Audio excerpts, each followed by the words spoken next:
وقضى ربك ألا تعبدوا إلا إياه وبالوالدين إحسانا إما يبلغن عندك الكبر أحدهما أو كلاهما فلا تقل لهما أف ولا تنهرهما وقل لهما قولا كريما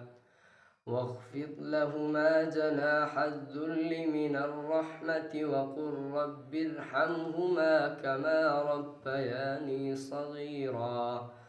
ربكم أعلم بما في نفوسكم إن تكونوا صالحين فإنه كان للأوابين غفورا وآت ذا القربى حقه